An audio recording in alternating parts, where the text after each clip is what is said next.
Good morning. Welcome to Europe Today. Lovely to have you with us. Thank you. So the big story for us, of course, here today is Trump's Board of Peace. If you were still in office as president, would you sign up? I think that I know that our neighbors have signed up, and I think that it's very important that the region, the Caucasus, stays united and stays present in all the formats where it can be, and especially for Georgia, it's very important to be a subject of international relations and not only an object, which unfortunately we have become in the past period. And what should the EU Forgotten. do? You can see there's big dispute now in the EU about who should go and who should not. Well, that's their own subject, which I'm not here to comment upon. But I think that for a small country like Georgia, which is faced with one enemy, Russia, that we know how it behaves, it's very important to be present in all the formats where it can have its voice heard. And you were at the Munich Security Conference. Marco Rubio was also there, and he was describing the fact that the EU faces, or Europe faces, civilization erasure. How do you interpret that? Well, I think that it has been, first of all, I was not at the Munich conference this year, but I think that it is not true.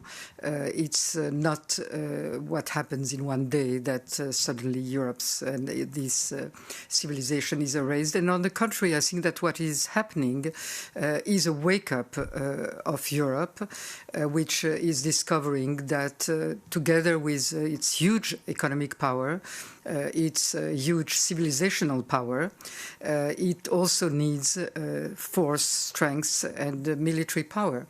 In part, that's also thanks to the wake-up call from the United States. So I think that all of that coming together is very good news for the Europeans and for the to-be Europeans. And you mentioned the threat of Russia earlier. We know that the talks took place yesterday in Geneva for 2 days, trying to end that war in Ukraine. Do you think they will ever come to an end?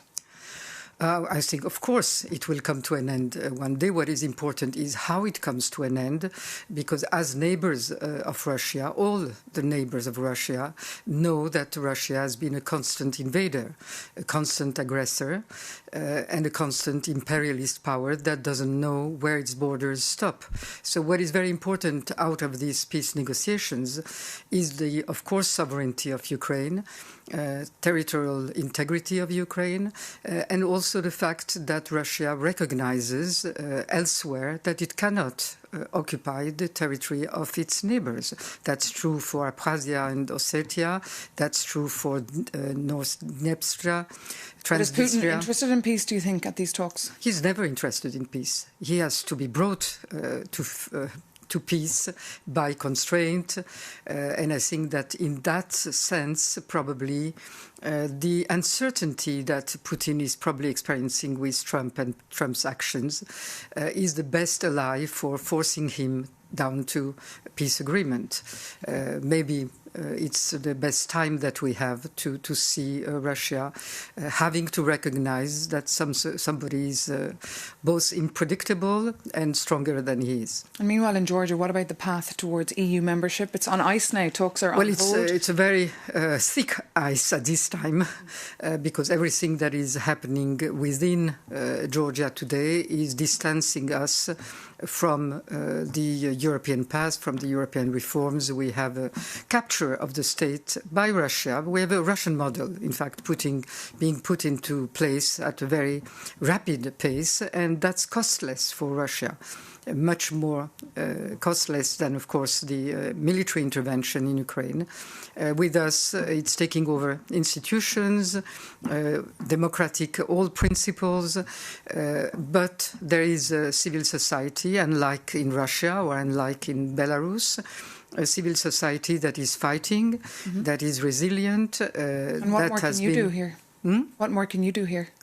What more can I do? Be heard here, but I'm in Georgia. I'm not here. I'm going out just to have the voice of the Georgian people heard.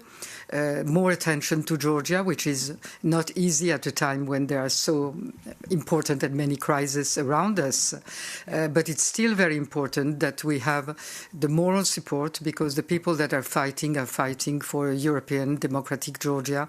And we think that it's important not only for Georgia, friends, but it's important for the future of a strong Europe, very present in the Caucasus and also American partners. Okay, Salomé Zourabichvili, thank you so much for being our guest this morning here on Europe Today.